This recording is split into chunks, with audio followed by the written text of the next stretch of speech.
Hi everyone, I'm here to read our article for today. The article is called Carlisle Native American Boarding School Brainwashing Techniques. At the time, reformers believed that assimilation and off reservation boarding schools were the lesser of two evils. But this sentence is saying that they thought it was better um, to have Native Americans assimilate or become like white people and live at these boarding schools was better than what the other option was. So they were a better policy or option than extermination, which means like killing, and getting rid of Native Americans by shooting them or starving them to death. But just because something is the lesser of two evils doesn't necessarily make it right. So at the time, people thought these boarding schools and making Native Americans become like white people was the better option, and a lot of people thought the other option was just murdering them. So this is a very dark part of American history, but it's something that's important to talk about it so that we are aware and we can do better in the future. Here's the first paragraph. After the Carlisle School opened, boarding schools became a part of the official U.S. government Indian policy. Attendance by Native American children was mandatory. It means it was required. Most of the schools were run by church organizations, but they all followed the same mind control model set forth by their founder, Pratt. So, at these boarding schools, the children, they did some mind control. They tried to brainwash them, which we're going to learn about some ways they did that. So, first bullet point, many boarding schools were established far away from reservations so that the students would have no contact with their family and friends.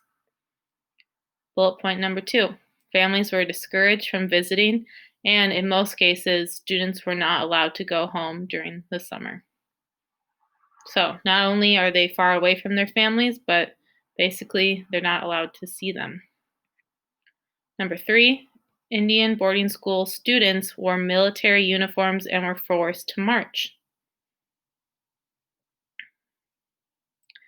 Number 4, they were given many rules and no choice. To disobey meant swift and harsh punishments. So there was very aggressive and quick punishments for if you broke any of the rules, and there were many rules. Students were forbidden to speak their language. They were not allowed to practice their religion, and they were forced to memorize Bible verses and the Lord's Prayer. So they were forced to practice Christianity by memorizing Bible verses and the Lord's Prayer. Indian students had no privacy. Boarding school students were expected to spy on one another.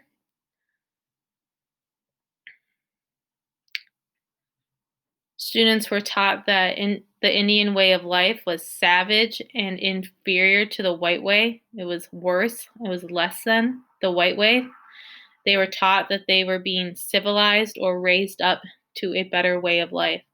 So they were told that following the native way of life, Native American way, was worse, but following the white way was the better way, the way that you need to be. Indian students were told that Indian people who retained their culture were stupid, dirty, and backwards. Those who most quickly assimilated or became like white people were called good Indians. Those who didn't were called bad Indians. Think about losing their culture. If you did not lose your culture, they called you stupid, dirty, and backwards. If you did assimilate, you were good Indians, and if you didn't, you were bad Indians. Next one.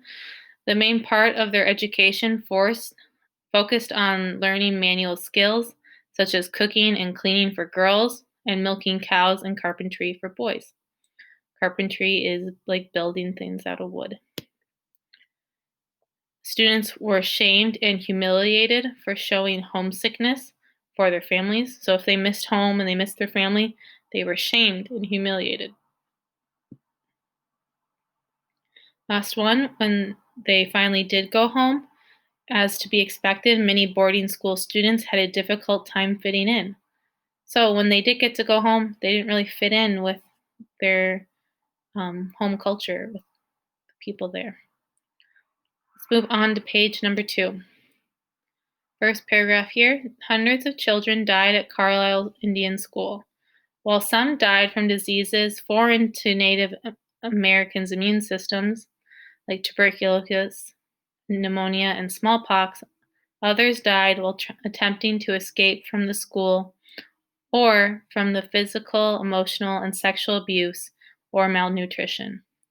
So many of the students died from diseases that they'd never seen before they met white people, like tuberculosis, pneumonia, or smallpox. So they died from disease.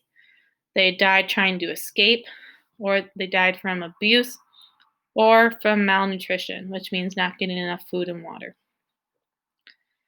Right here, beatings were a common form of punishment for grieving, speaking their native languages, not understanding English, attempting to escape, and violations of harsh military rules. So they were beaten as a form of punishment for grieving, which means like missing home or grieving over someone that might have died, speaking their native language. If they didn't understand the English, they tried to escape, or just violation of the rules. Other forms of punishment included confinement, which is like being put in a small space, and being forced to eat soap. Here's our next paragraph. By the 1930s, most off-reservation boarding schools were closed, but many many American Indian children who lived on reservations still attended boarding schools located there. So the schools that were not on reservations were closed, but the schools that were on reservations still opened. Missionaries ran those schools, and the Bureau of Indian Affairs ran others. So schools were run by both missionaries and the Bureau of Indian Affairs. Next paragraph. In all, more than 100,000 American Indian children attended 500 boarding schools that were established after the Carlisle model. It is a testimony to the strength, courage, and persistence of American Indian people that their diverse cultures survived this long, vicious attack.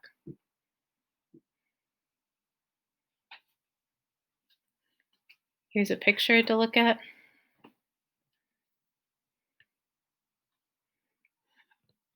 And then here's some quotes from real Native American people. So this is what someone said. None of us wanted to go, and our parents didn't want to let us go. I remember looking back at Nataki, and she was crying too. Once there, our belongings were taken from us. Even the little medicine bags our mothers had given to us to protect us from harm. Everything was placed in a heap and set afire. Next was the long hair, the pride of all the Indians. The boys, one by one, would break down and cry when they saw their braids thrown on the floor. All the buckskin clothes had to go, and we had to put the clothes on of the white man. That was said by Lone Wolf Blackfoot. One more quote. One of the boys said something in Indian to another boy. The man in charge of us pounced on the boy, caught him by the shirt, and threw him across the room. Later, we found out that his collarbone was broken. And that was also said by Lone Wolf from the Blackfoot tribe. And that is our reading of our article today.